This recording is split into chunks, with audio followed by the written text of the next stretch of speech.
Good morning, everyone.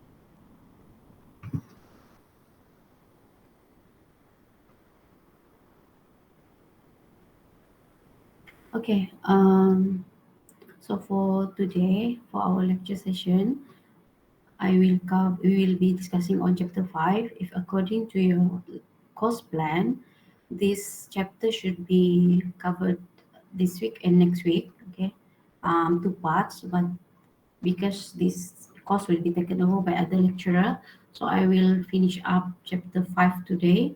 And also because your midterm test will be conducted next week, so I want to finish up this chapter 5 so you can start doing your revision in preparation of your midterm test.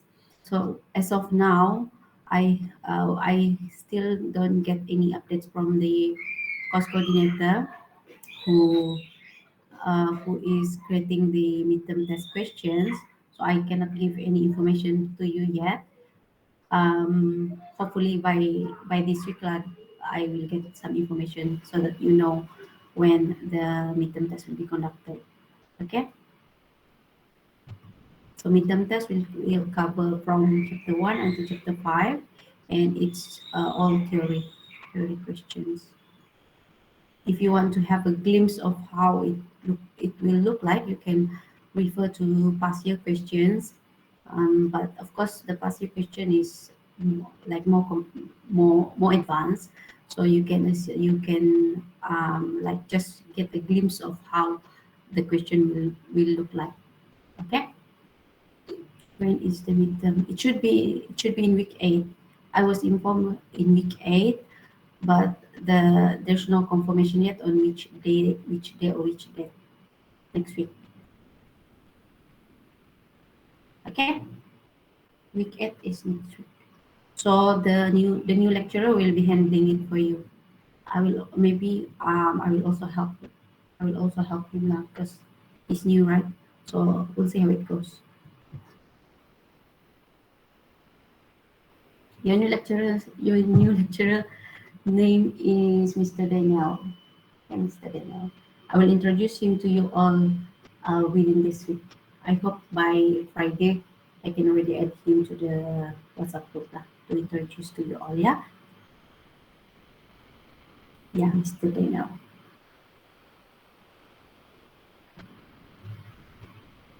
Okay, so um, shall we start the lecture? Can we start the lecture?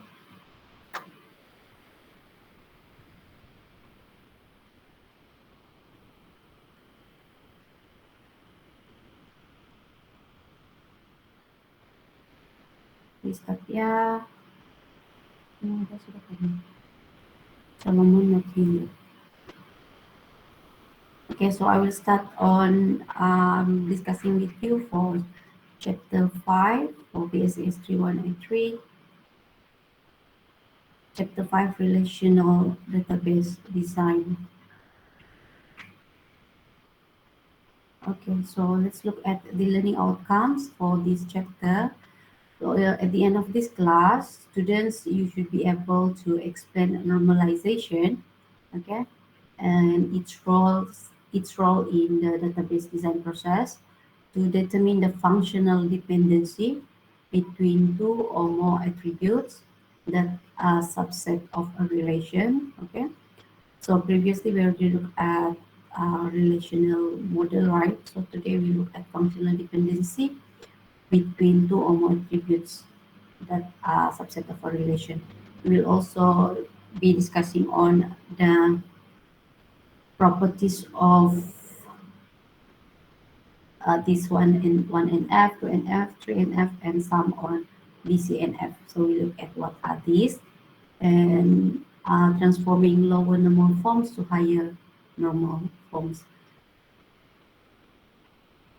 Okay, so when we design a database for an enterprise, the main objective for us is if we are the database administrator, we want to create an accurate representation of data, relationships between the data, and also the constraints on the data that is useful to the enterprise business. Okay, so when we want to design a database, we will look at all these items as well: the normalization, the functional dependency, the properties, these normalizations, the level of normalization. So to help achieve this objective, which we want to create a accurate representation of data, we will be using one or more database design techniques. Okay, so this the major aim of a relational database design is to we want to group attributes into relations to minimize data redundancy. Okay, previously I think we already discussed on data redundancy.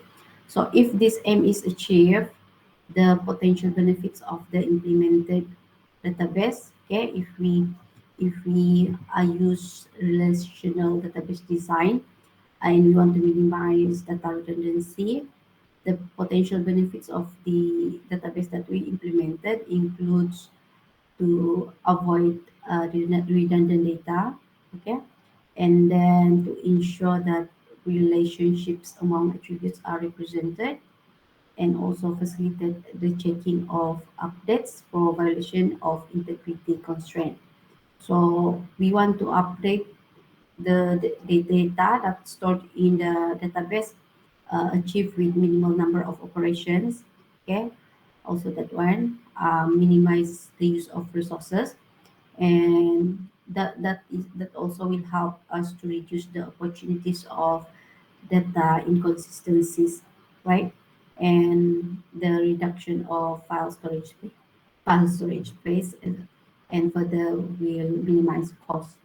Okay, so here we have two definition of good and bad design of database.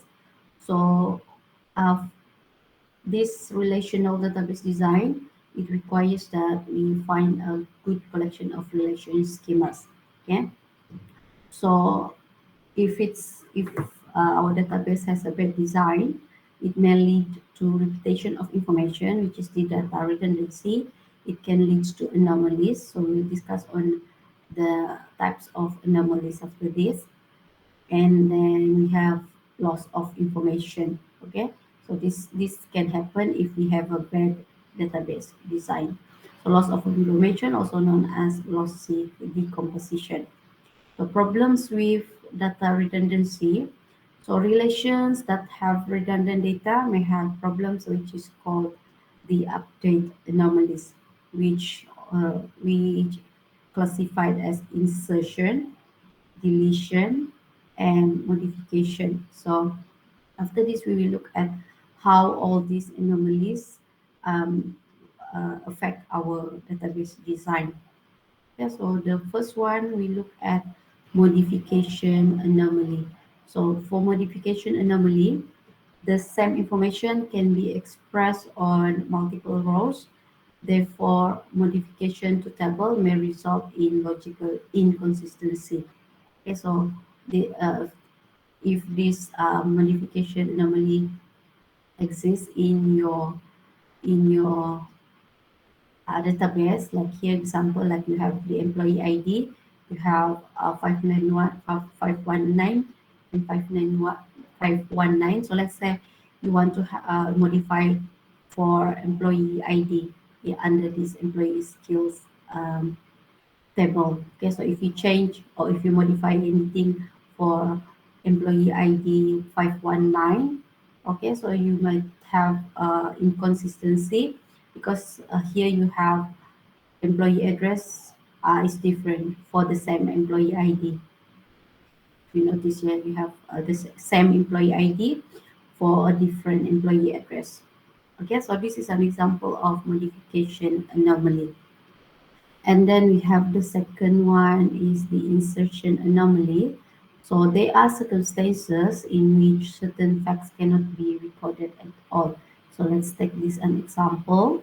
So until new faculty member Dr. Newsam is assigned to teach at least one course, his detail cannot be recorded.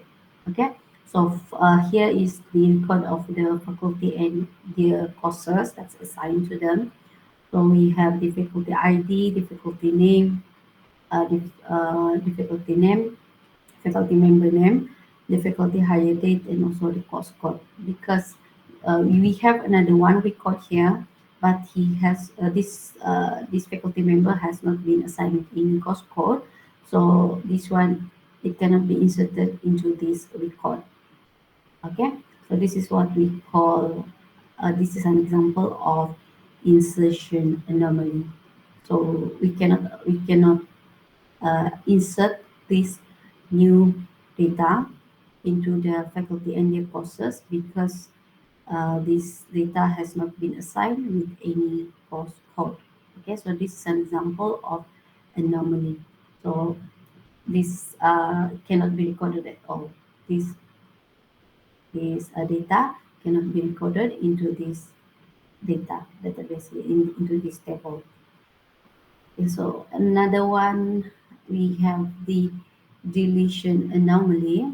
So under certain circumstances, the deletion of data, it represents certain facts necessitates the deletion of data that representing completely different facts. Okay, so you have this example, you when you delete this, okay, when you delete this, now this database has no more no more data regarding the faculty member of Dr. Giddens. So that those so of after all information about Dr. Giddens is lost, if all of the sorry, all information about this Dr. Giddens is lost if he is temporarily stopped to be assigned to any courses. Okay, so example like you, this the database delete the information about Dr. Giddens, and so that means it's lost. It's not in the database anymore, so he will be temporarily stopped to be assigned to any course. Okay, so the example is you delete the course code for this particular faculty member. Okay, so we have this case as well. Okay, so this is just an example of the deletion anomaly. So here we have this the second part of this chapter. We will be looking at the functional dependency. Okay, functional dependency. So this functional dependency, it is important, the important concept that associated with normalization. So this functional dependency also it is also known as FD. Okay, FD. This is used to redesign database schemas to eliminate redundancy. Okay, to eliminate redundancy that we have in our database, and it will also enable systematic improvement of database design. So this functional dependency, it describes the relationship between attributes. So let's look at example here. So the functional dependency, it describes the relationship between attributes. Okay, so for example, here we have A and B. Okay, A and B. So we, for example, if A and B are attributes of relation R, okay, relation R, so B is functionally dependent on A. Yeah, so it's for this statement, it is denoted as this. Okay, mirror to this one now. So if you see the arrow is going to like this, so here it means that B is functionally dependent on A. Okay, so if each that is if each value of A in this relation is associated with exactly one value of B. Okay, so A and B, it may each consist of one or more attributes, right? So this is an example of a relationship between attributes. So here you will see more of this functional dependency throughout this chapter. Okay, so the next one. So when a functional dependency exists like this, the attribute or group of attribute. Okay, so remember for A and B, it can be in A we can have more than one attribute. In B we can have more than one attribute in this functional dependency. So the for this functional dependency, the attribute or group of attributes on the left hand side of the arrow is called the determinant. Okay, so we have this term determinant. So the determinant of a functional dependency. It refers to the attribute or group of attribute on the left hand side of the arrow, which is A. Okay, so A is the determinant of this functional dependency that is shown here. So B is functionally dependent on A, which the determinant for this functional dependency, the determinant of this functional dependency is A, the attributes on in A. Okay, so let's consider this this example here. So we have attributes of staff number and position. So now we look at staff number and position of this staff relation or also staff table.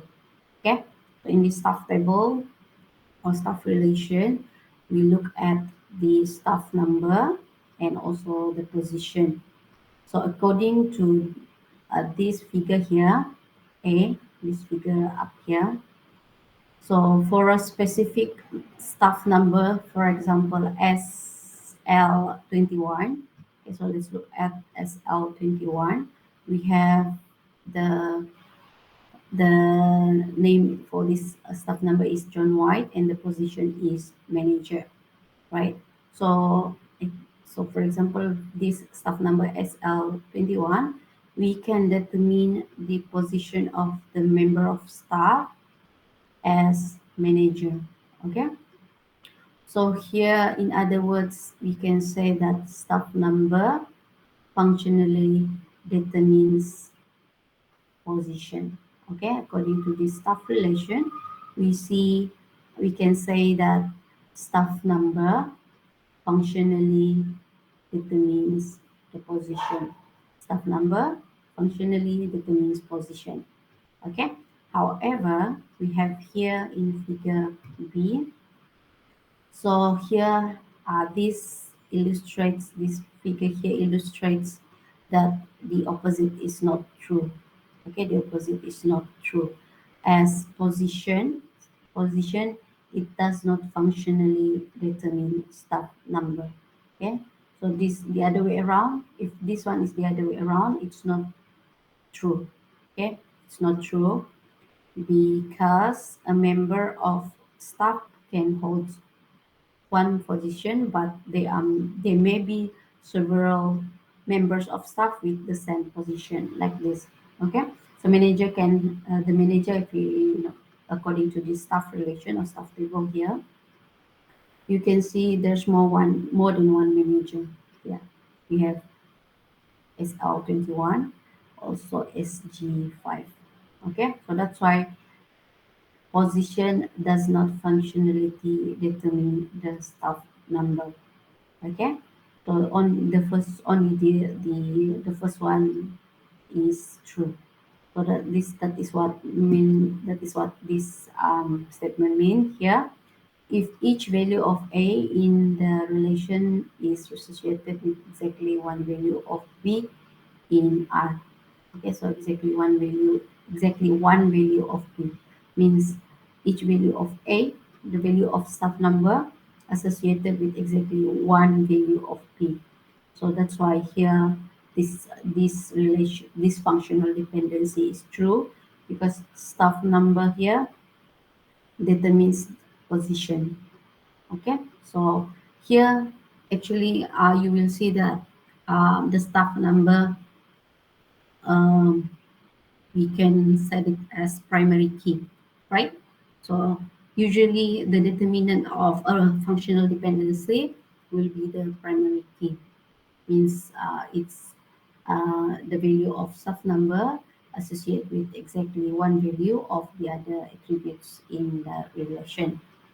Okay, so let's look at another example. So in this section, in this part here, in this slide, using these relations, we will illustrate the problems that is associated with unwanted data redundancy by comparing the staff and branch relations. So the staff branch relation here is the alternative format of the staff and branch relation. Okay, so um, the staff branch relation here, we look at this for us to look at data redundancy.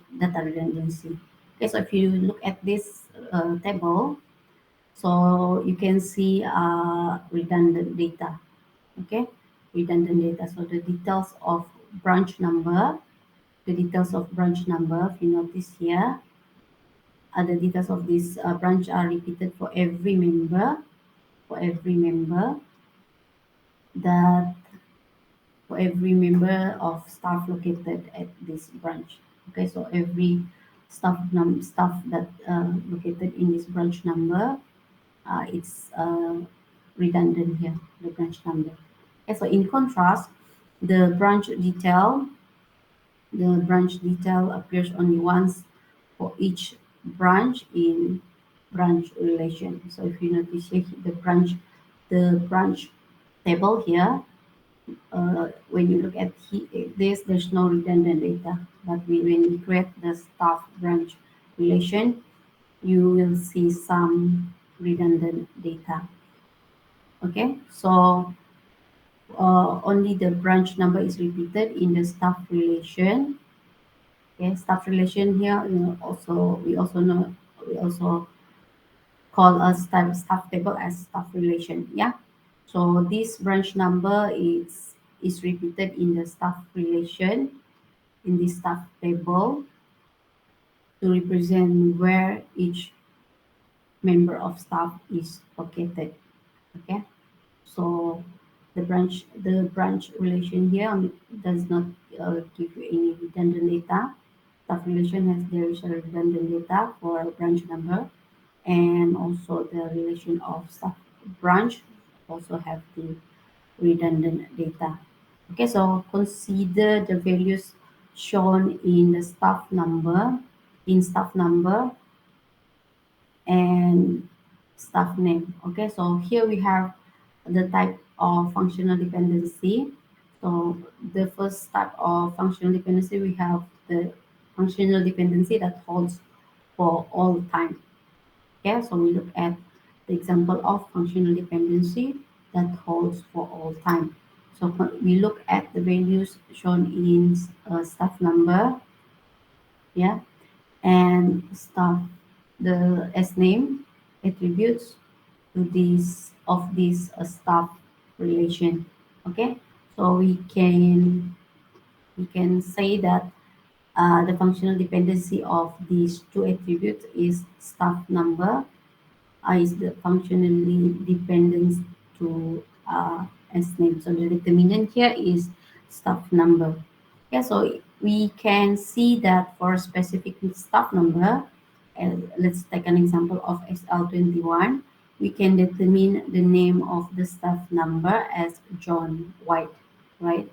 Furthermore, it appears that for a specific S name, John White, we can determine that the staff number for that member, for this member, is SL21, right?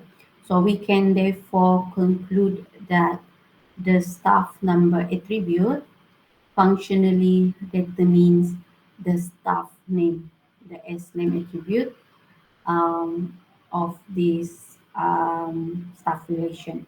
Okay, so the functional dependency that remains true after consideration of all possible values of staff number and staff name attributes of the staff relation is this staff number functionally determines the staff name.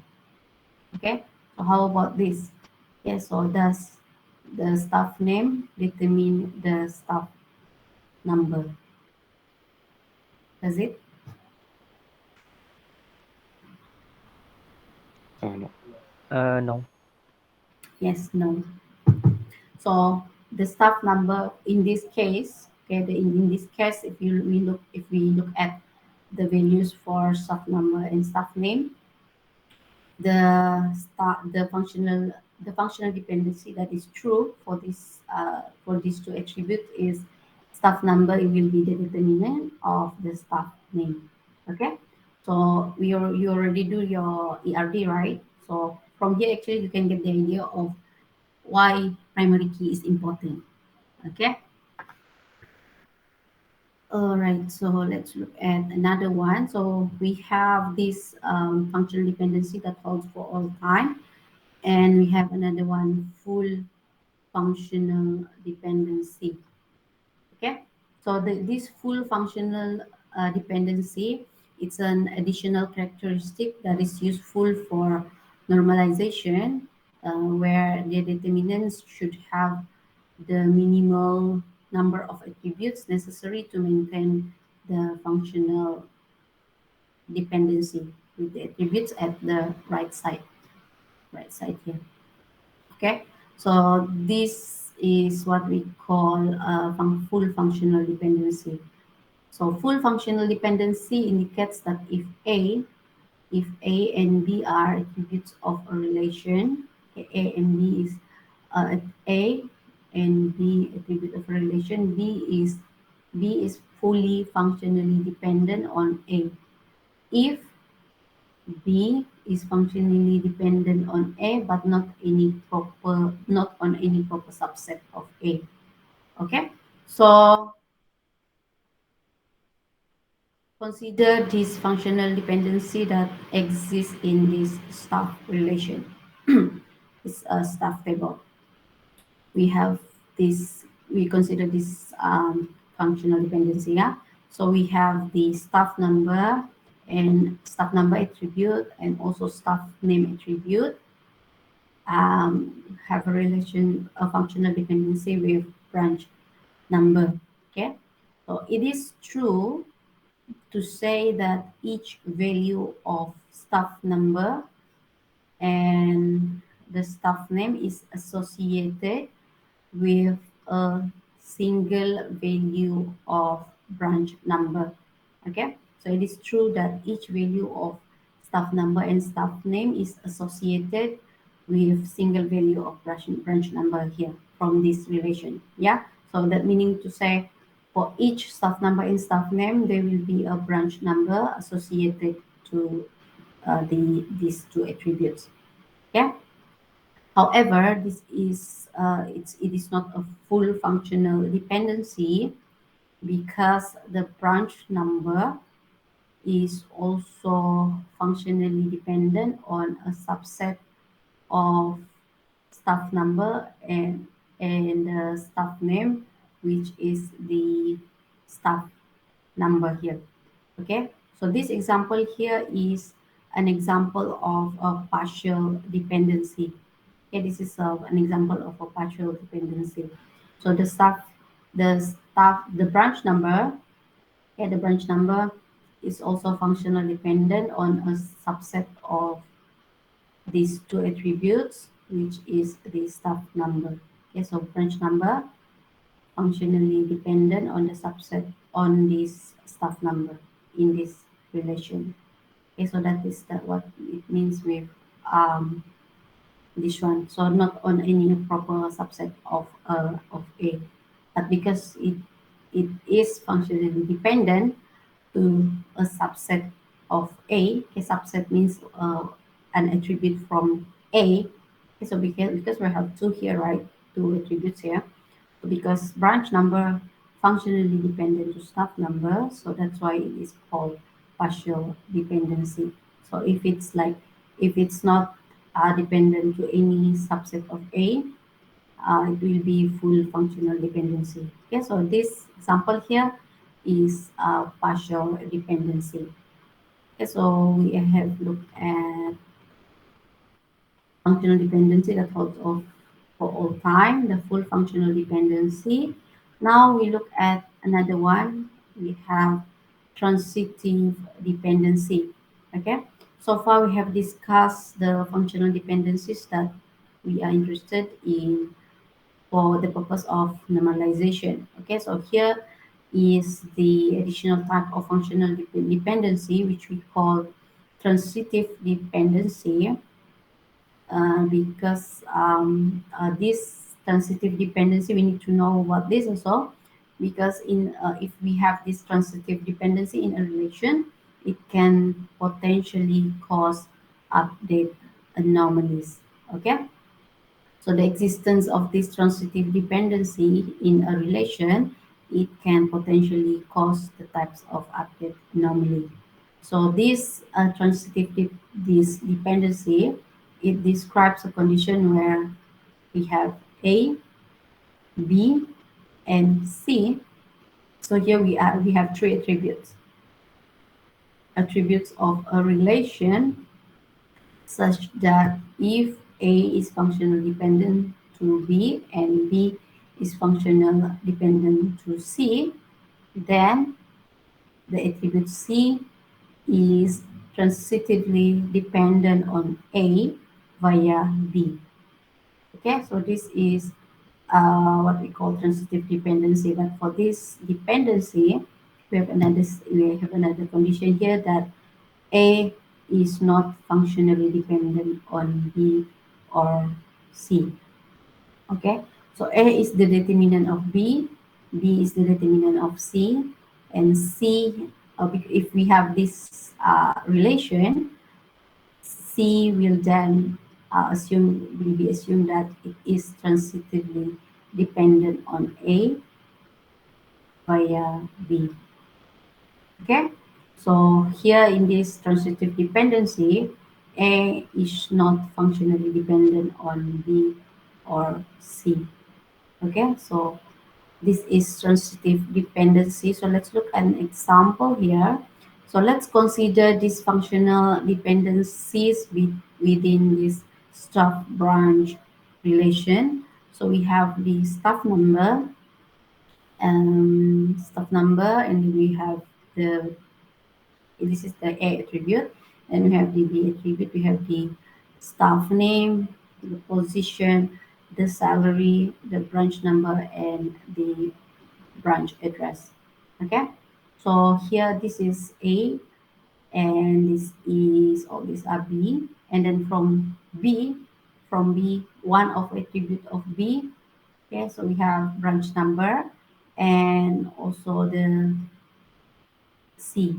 Okay, so the transitive dependency of branch number and branch address exists on staff number attribute, uh, staff number via branch number.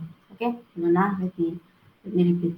So the transitive dependency here in this relation, the branch number, the determinant of branch address, the transitive dependency exists on staff number, the A, staff number via branch number.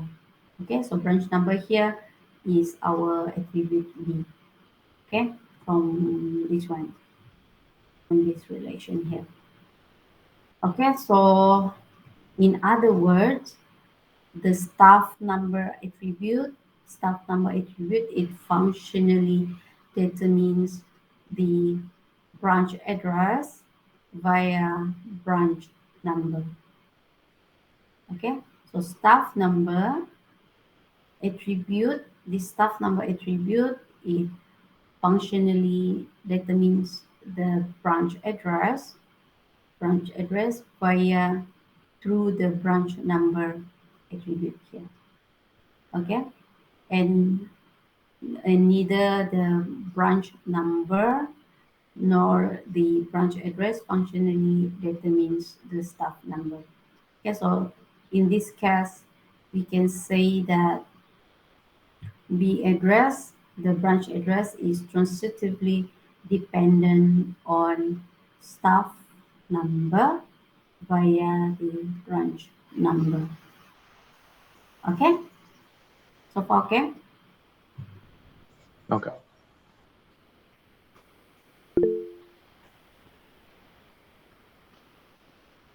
Okay, mhm.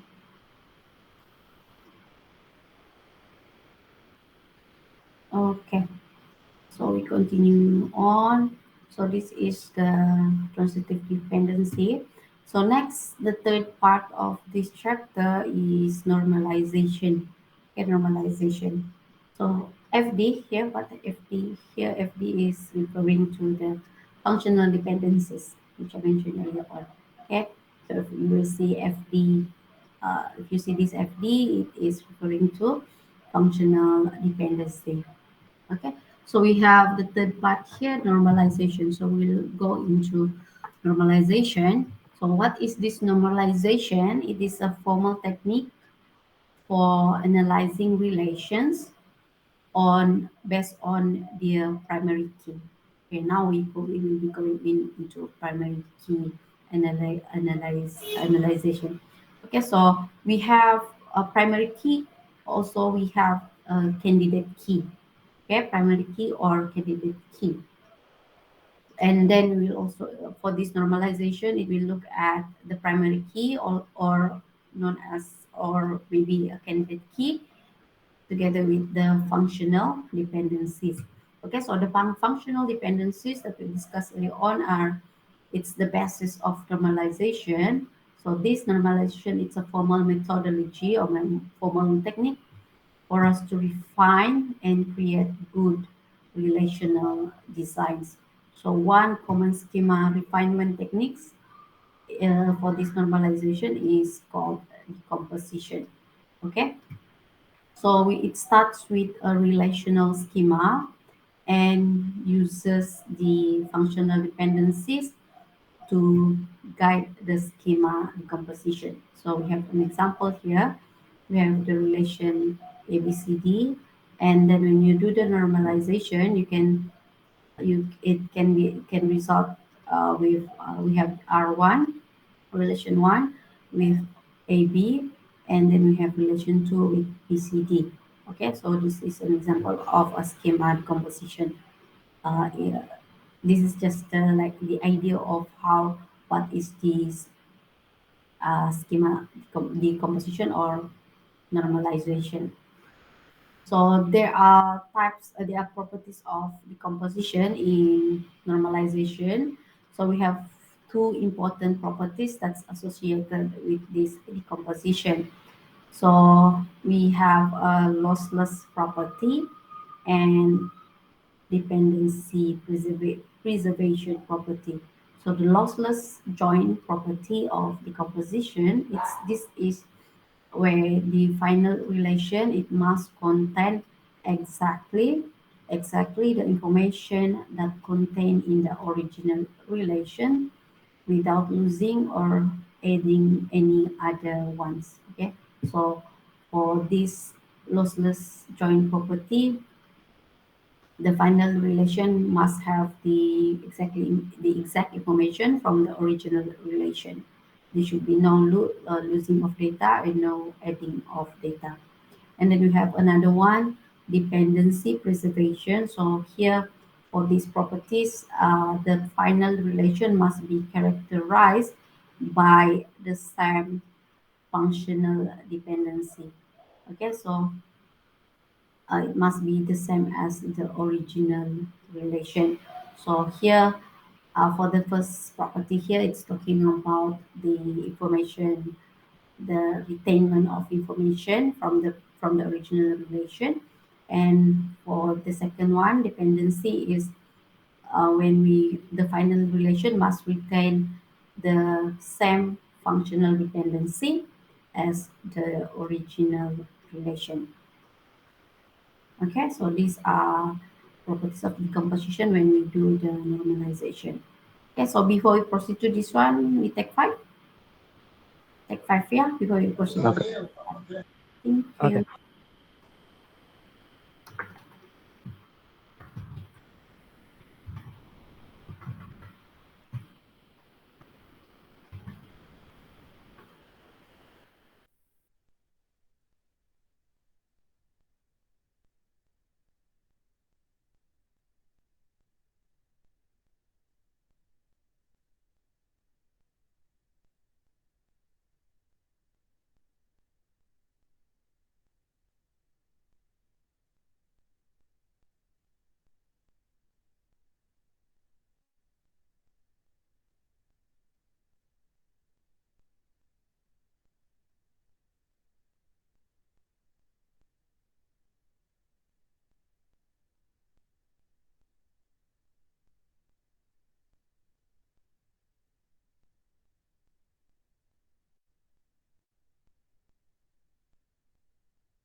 Okay, everyone, can we continue?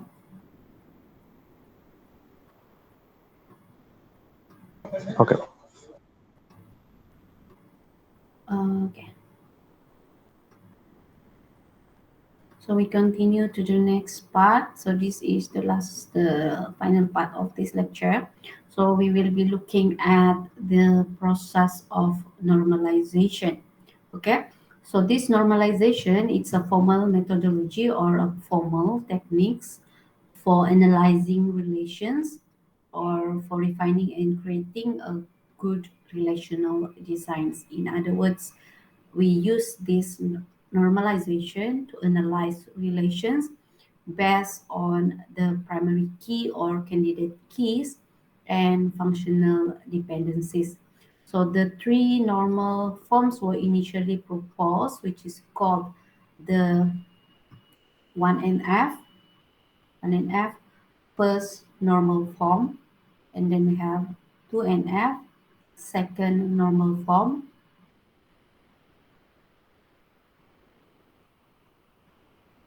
Apa?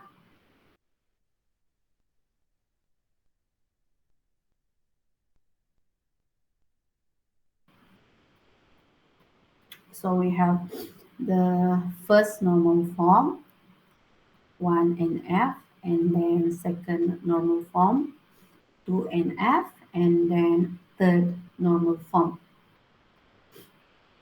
3NF.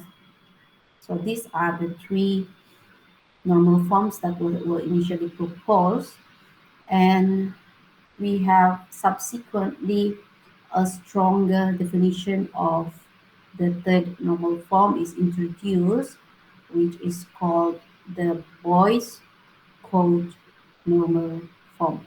Okay, so we have Boyce code normal form, also known as BCNF, and then we have higher normal form, the fourth normal form, five normal form, and the higher normal. So these are the higher normal forms. Okay, so these are some. This is the overview of the process of normalization. Okay, so we look at how this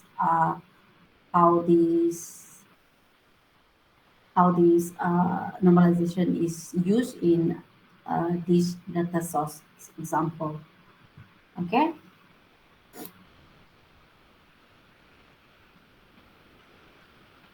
all right. So first, before we go to the first normal form, let's now begin the process of normalization by first transferring data from the source, okay, into the table format with row and columns. Okay, so this is what we call, and this process is what we call unnormalized form. So before we have the first normal form, we will be creating, or we will be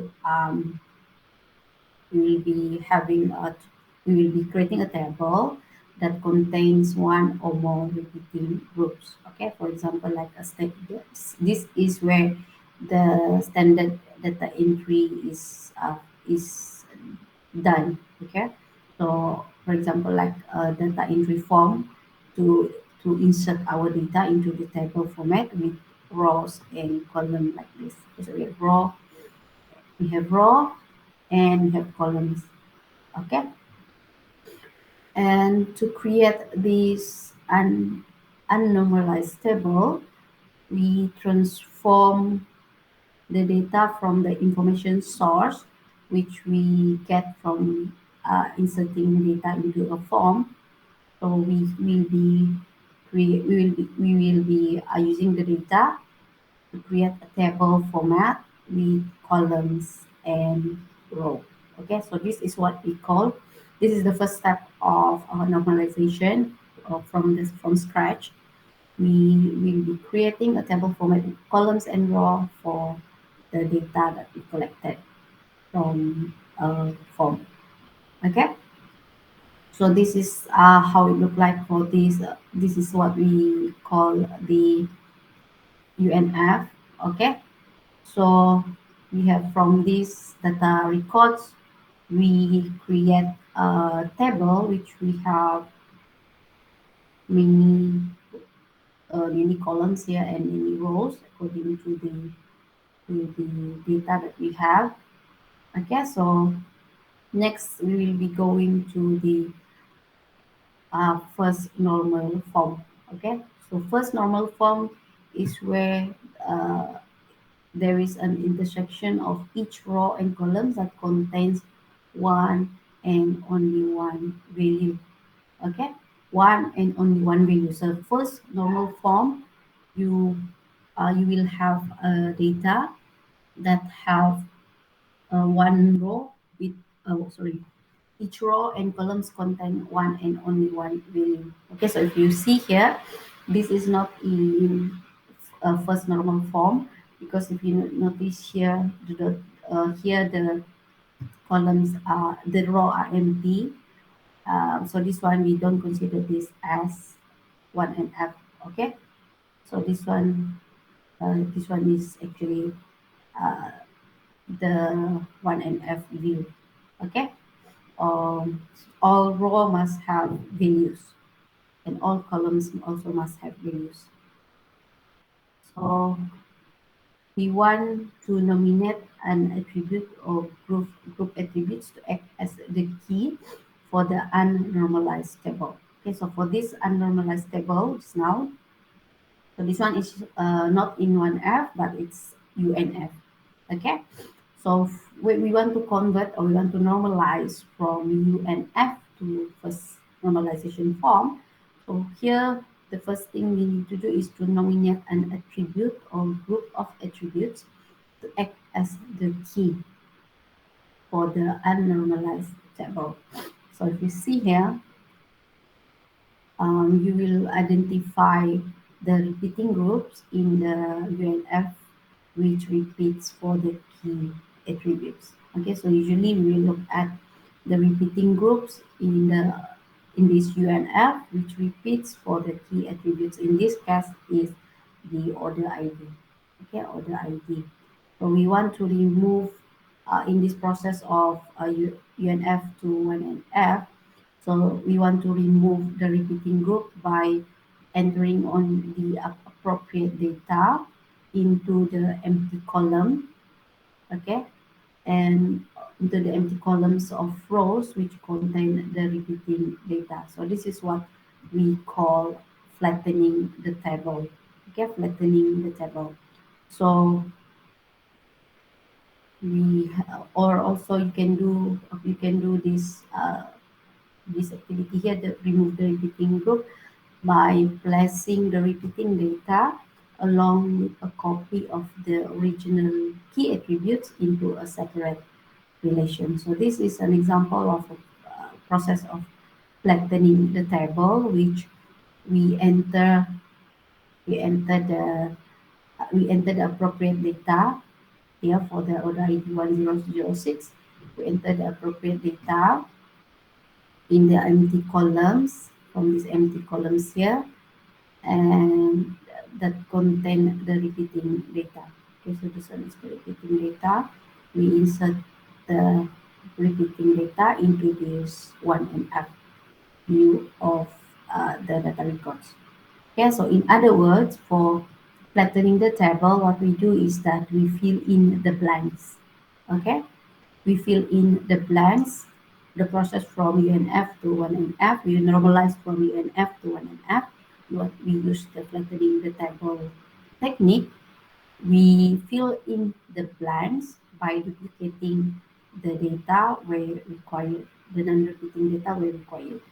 Okay, so this is how it look like when we flatten this table, this UNF, to the first normal form example.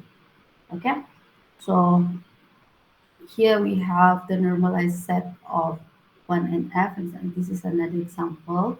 So we have employee, children, job history, and salary history. So this is another example. Okay, so we have the this man is the key attributes for these tables. Okay, so we see it's repeating, right? So this is 1 and f. Okay, so this And then the next process of normalization, we have the second normal form. Okay, second normal form, which is the 2NF. So second normal form, it is based on the concept of full functional dependency that we discussed earlier on. Okay, so this second normal form, it applies to relations with composite keys. Okay, it applies to relation with composite keys, that is relations with a primary key, relation with a primary key in the table, composed of two or more attributes. Okay, so this 2NF, it applies to relation with composite keys, which give us the relations with primary key that compose of two or more attributes, right? So this is the full functional dependency um, explanation, the one that we discussed just now. So in full functional dependency, it indicates that A and B are attributes of a relation. The A and B attributes of a relation. So B is fully dependent on A if B is functionally dependent on A, but not on any proper subset of A. Okay, so means B is this. So this, in this case, it's full functional dependency. Okay, so a relation with a single attribute primary key is automatically in at least this second normal form. Okay, so a relation that is not in the second normal form, it can suffer from update anomalies. Okay, so basically, we have this normalization process from UNF to 1NF to this second normal form for us to to apply the the functional dependency. So here is where we apply the functional dependency.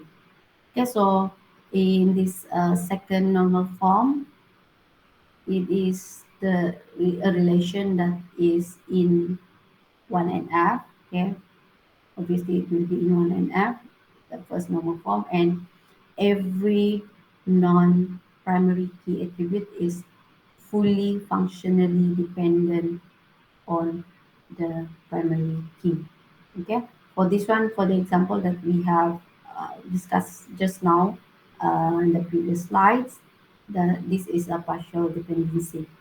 Okay, so let's look at how the process of normalization from first normal form to second normal form. So these are the steps that we need to do when you want to um, transform from first normal form to second normal form. So first thing, we need to identify the primary key. Okay, identify the primary key in our first normal form relation. Okay, and then next what we do is we identify the functional dependencies in the relation. So if there is a partial dependencies on the primary key, we will remove them by placing them in a new relation along with a copy of their determinant. Okay, determinant is the A attributes, right? So let's look at example here. We have these two primary key here. We have the order ID and the product ID. So this one, if you see here, we have the partial dependency shown here. Okay, but we have the full dependency here with order ID and the product ID and also the order quantity. Okay, so let's look at this relation. So we have this full dependency, the order ID, the product ID is the determinant of the order quantity, where we have order ID partially dependencies to these attributes. Here we have the order ID, another relation here. We we discover the another functional dependency. but the ID is the determinant for all these attributes, or the ID, customer ID, customer name, and customer address, basically this. And product ID, the dependencies, the attribute, the D attributes are the product description, the product finish, the product standard price, right? So we remove the partial dependency, so we will have this form. Okay, we will have this form. So we have the customer order in 2NF view, the second normal form, and then we have here we have the third normal form with the product ID, and then we have the order line with the normal form. Okay, so this is example where we remove the partial dependency from this relation here.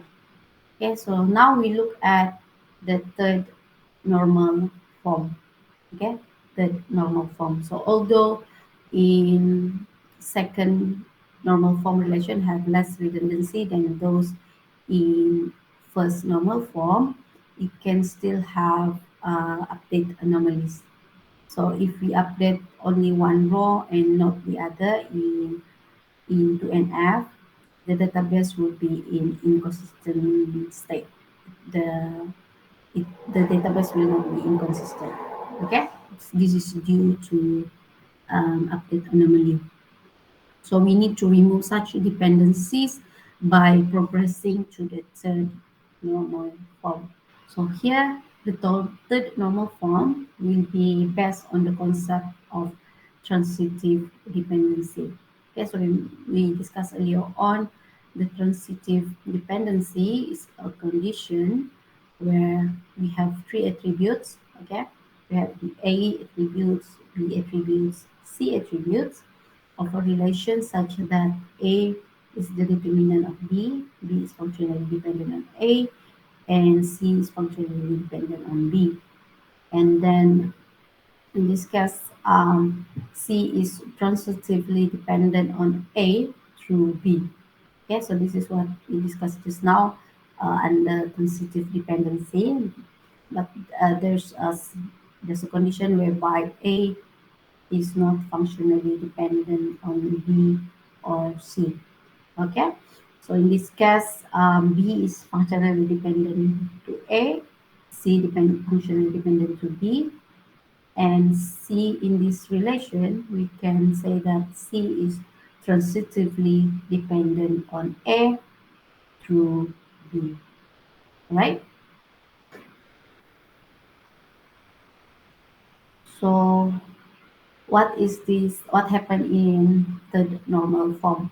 Okay, so the this is a relation that is in first and second normal form, and in which no non-primary key attributes is transitively dependent on the primary key. Okay, so this is the properties, or this is the characteristic of a third normal form. Okay, it's a relationship that applies the first normal form and second normal form, and also where there's no non-primary key is transitively dependent on the primary key. Okay, so from second normal form to third normal form. So how do we normalize our database from second normal form to third normal form? So we have these steps here. So first, identify identify the primary key in the second normal formulation, and then identify the functional dependencies in the relation. So if transitive dependencies exist on the primary key, we then remove them by placing them in a new relation along with a copy of their determinant. Okay, like similar from 1NF to 2NF, but this one is looking at transitive dependency. For first normal form to second normal form, we refers to the full functional dependency. Okay, so in other words, the normalization of two, the second normal form relations to third normal relations, it involves the removal of these transitive dependencies. Okay, so how do we remove it? We don't remove it entirely from the database, but we place them in a new relation. Means we create another table with a copy of their determinant. So the determinant here would be their primary key. Okay. So let's look at example here. We have the order ID as the determinant of the order date and customer ID, and then we have the customer ID, the determinant for customer name and customer address. So we remove the transitive dependency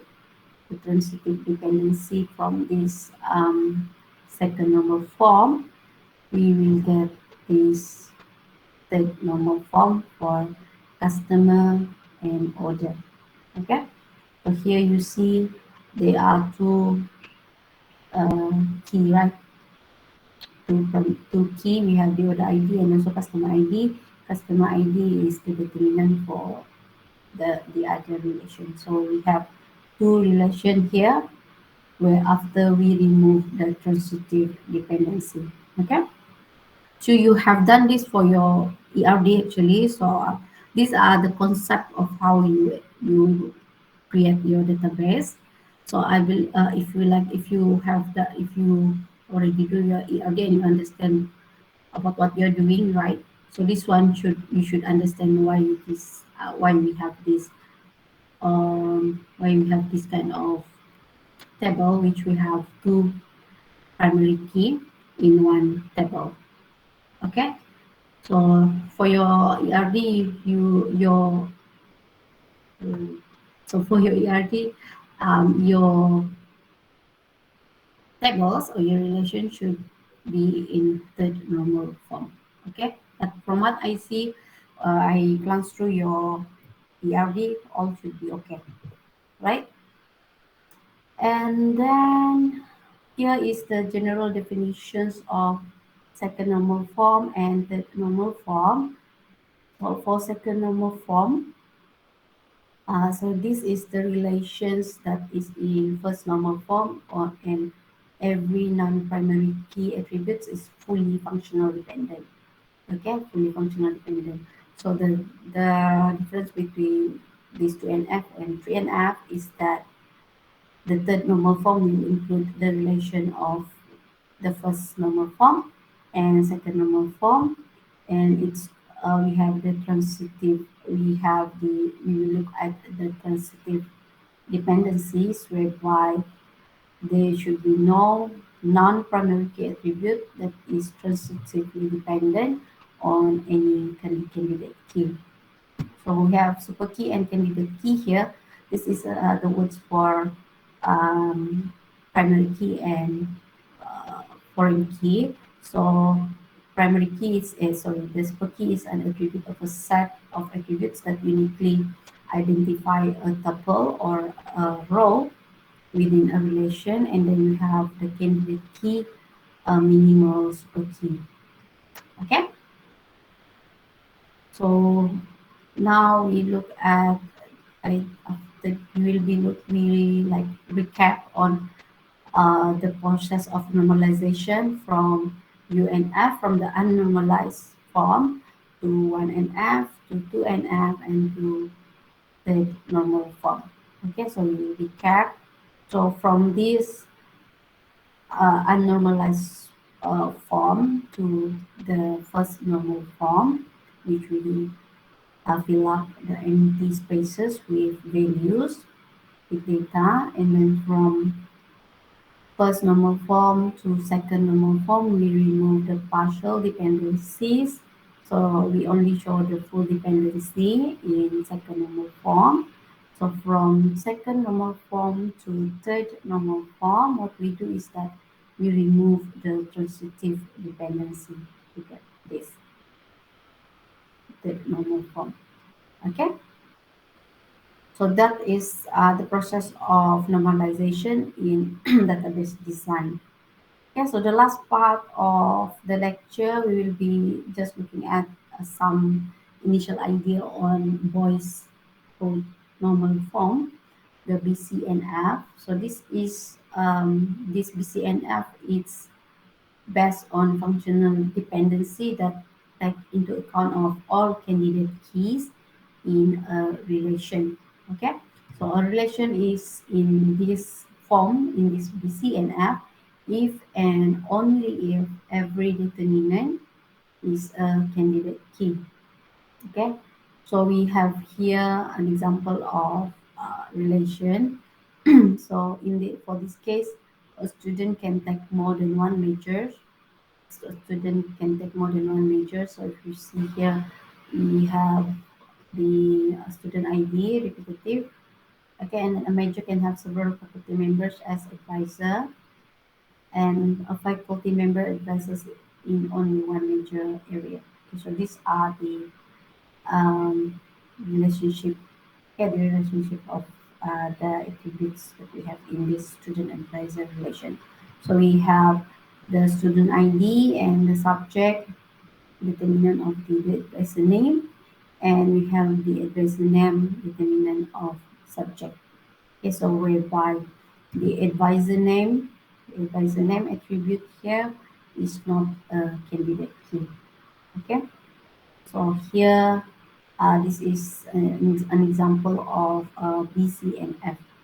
We look at functional dependency that take into account of the candidate key of the table of the relation.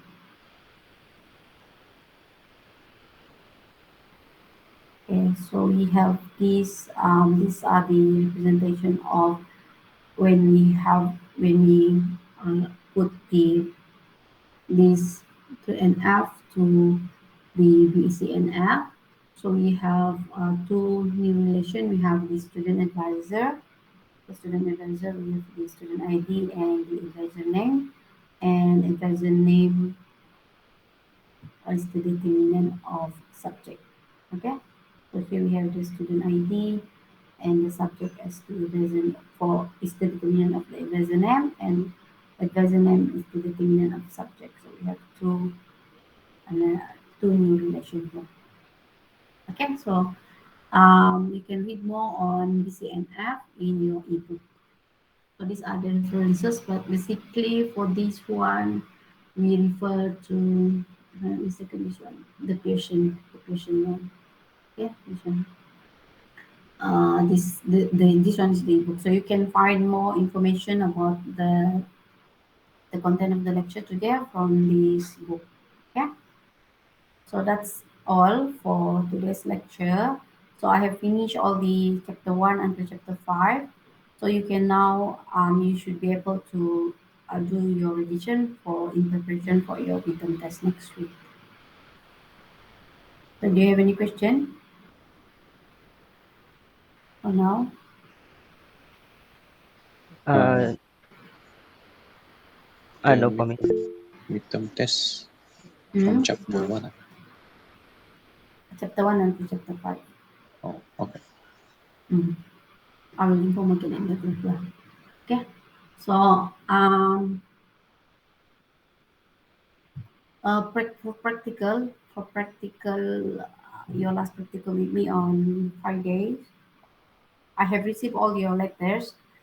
So means you all will be doing online learning for this course. I'm not sure until when. Did you all have the information of until when you can do online learning? Any information on that? I did not receive any information for that one. Like until when you will do the online learning.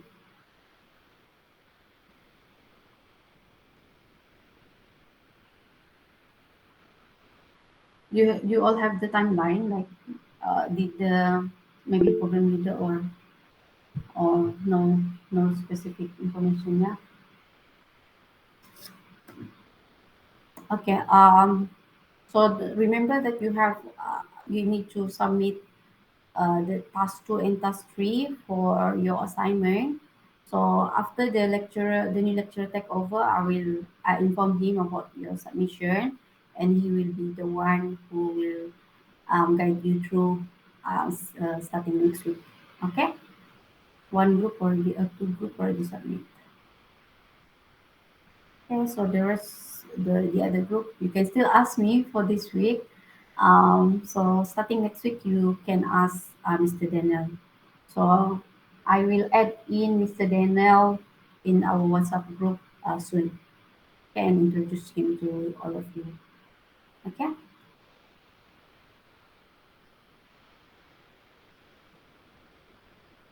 Ya, orang KK juga, orang orang is staying in Kepayan. My friend actually, he's my friend. Yeah, yeah. Why do you have lecturer bukan orang tempatan?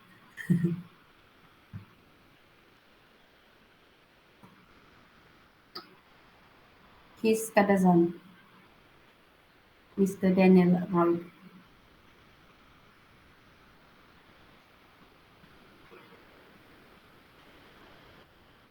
Mr. Daniel Roy, Michael.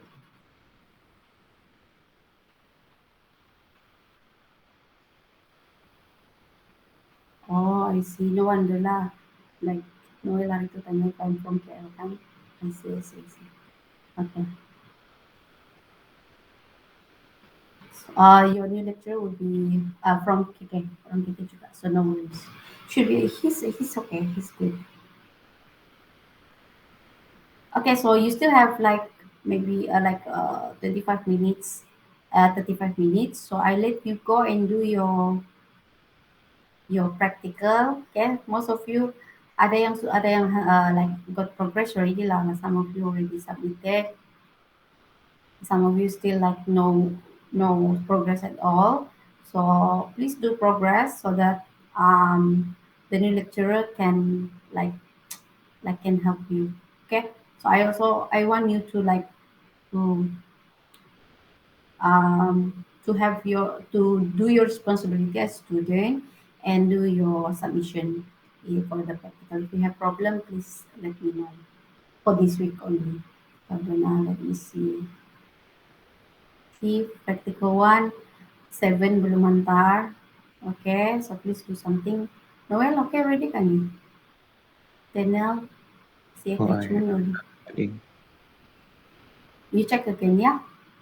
Okay, so take this time to check again your submission, practical submission. So this can be useful, your submission for practical can be useful for if you need to do the make good test later.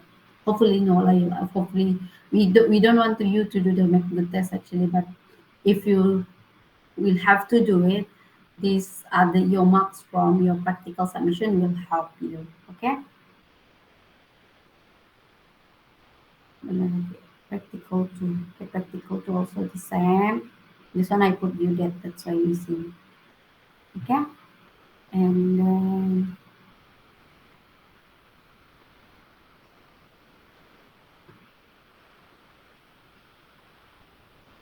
we have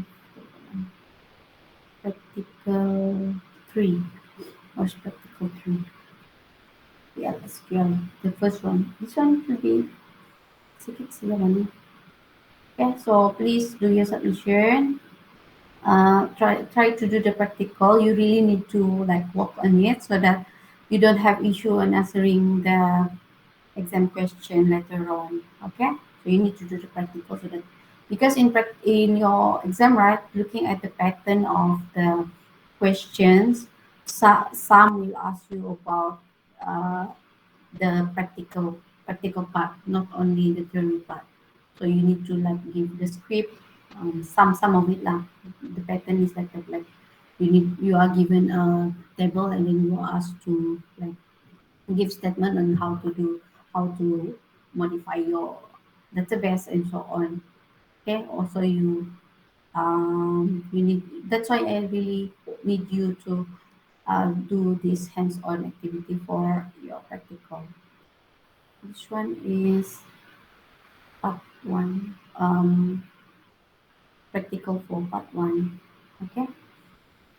and sign. Most of you have not done it yet. And then we have the practical for the second part. Okay, so some of you have assigned, some of you have written in, some of you have not done in yet. So um, please you still have like 30 minutes to try to look at how please plan on how you when you will do this practical. Okay, so maybe I can suggest you like you assign 1 hour in any day to just to focus on doing this practical session. Okay, practical activity. So this week for practical we will cover on practical 5, half of practical 5, and then half of practical 5 will be continued by Mr. Daniel. Okay, so this one will continue on this Friday. Okay, so um this so I think that's all for today. If you don't have any question, so I let you go and do look at the practical task, and those who already finished, you can look at the next task of your assignment. I'll see you again on Friday. Okay, thank you so much, everyone.